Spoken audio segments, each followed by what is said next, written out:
сафармурод 17 сол аст ки мусофиркашонӣ мекунад, албатта на ба мошин, балки бо қайиқ. сокинони коррафтодаи деҳаи шерхонии ноҳияи ҳисорро ки ҳамагӣ дар 10 километрии марзи ҷанубу ғарбии Душанбе ҷойгир аст, қаблан бо қайиқи чӯбӣ, ҳоло бо қайиқи резинӣ бар ивази як сомонӣ аз як соҳил ба соҳили дигар мерасонад. мусофиркашонӣ бо қайиқ махсусан дар рӯзҳои серобии дарё хеле пурхатар аст. бисёр шиде 3-4 та дар ҳодиса шидагӣ. Чихел шидагӣ нақл. Ма ойли хидмат аз ҳамин таги об баровардам. Худоно худо бовар кунед, агар мусулмон боша будам бовар мекунад. Чихел шид. Не ки кафи дан зриф дод. Гулако модаршона маҳкам кашидагӣ буда. Чанд гула қатӣ будем? 2 гула кашид.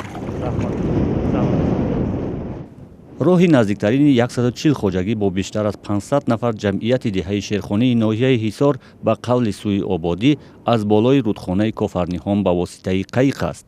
қаблан дар ин минтақа як пули пиёдагарде ҳам буд ки селоб онро хароб кард. ин деҳа то маркази ноҳияи ҳисор роҳи мошингар дорад, аммо барои Душанбе рафтан ба ҷои 10 километр роҳ бояд 35 километр то маркази ноҳия рафта тақрибан 20 километри дигар аз ҳисор то Душанбе биёянд. раҳи дур аст он хеле рафтан охе. А он тараф бо заказ мекунӣ амун таксира. Заказ мекунӣ 50-60 сум мебиёрад. Ам як одама. А ин хел наздикай мода 3 сум рафта мебинем гипразе. 3 сум я. О ин хубай мода ки унҷа ин хел роҳи дур азоб кашида равем. Ана ҳамин мардуми мо ҷонуш дар азоб аст ростига. деҳаи шерхонӣ мактаби 9 сола дорад. адами ҳатто роҳи пиёдагард ба он сӯи рудхонаи Кофарниҳон ва мактабҳои деҳаи ҳамсоя кӯдакони ин деҳаро маҷбур кардааст ки аксарият пас аз хатми синфи 9 дигар таҳсил накунанд, зеро волидайн риск намекунанд ки фарзандонашон ҳар рӯз аз болои дарёи сероб бо қайиқ убуру мурур кунанд. мушкилоти мо ҳамин ки ҳамин хонандаҳои мактабро қариб 400 нафар хонанда ҳамин синфи 11 мондагӣ таҳсили 9 ҳамҷа таҳсил мекунанд, дигар рафта наметавонанд ягон ҷода таҳсил карда. Остигап ҳар сол дар ҳамин дайдо 1 нафар 2 нафар ғарқ мешаванд. Соли гузашта буд оилам қатъи 11 нафар дар ҳамин дайдо духтарчам, бачам дар ҳамин дайдо ғарқ шиданд. Лекин ҳамун кино ҷасурона ҳамин дайдо биромаданд. Мардум ҳама дар таҷҷуб монд. Инам хеле мушкилотҳои вазвин дорем. маҳз ҳамин роҳи пурхатари болои рудхонаи Кофарниҳон афсари собиқи милисаи раёсати корҳои дохилии шаҳри Душанбе ва сокини деҳаи шерхониро барои якумрӣ маъюб кард.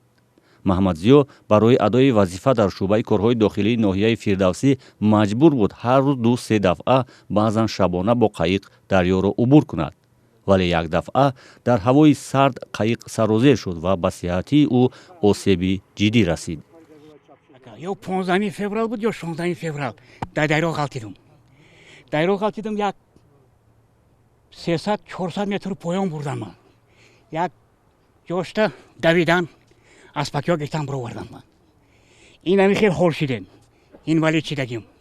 Ягон кас раҳми моро намехӯрад. занакомон хонаданд, духтаромон хонаданд.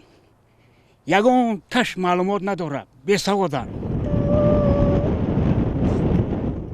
сокинони деҳаи шерхонӣ чандин дафъа ба мақомоти маҳаллӣ ва марказии ҷумҳурӣ муроҷиат карданд, аммо то кунун натиҷае надодааст. шахсан худи ман 10 маротиба дастгоҳи президента муроҷиат кардагим. аз ҳамин як таш ҷавоб омад ки Салимов гӯтагӣ ваи нақлиёт буд вазир. ҷавоб омад ки дар баробари пайдо шудани моли ҳам мактуб хонадаи рақамош ҳам аст, дар баробари пайдо шудани 100 000 рубл ба мо дар шумо метавонем кӯпруки пиёдагузар созем.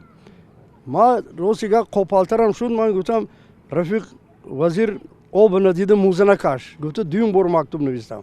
яке ҷавобаш номад. кай омада дидӣ? гуфтам ки ҳамшуда ҳамин қадар пул сар мешавад.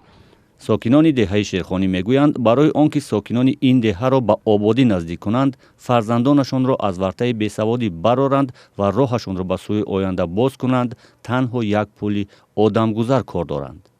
ин кӯпруки пиёдагард метавонад шерхониҳоро барои ҳамешагӣ аз хатари ҳаррӯзаи ғарқшавӣ раҳо кунад.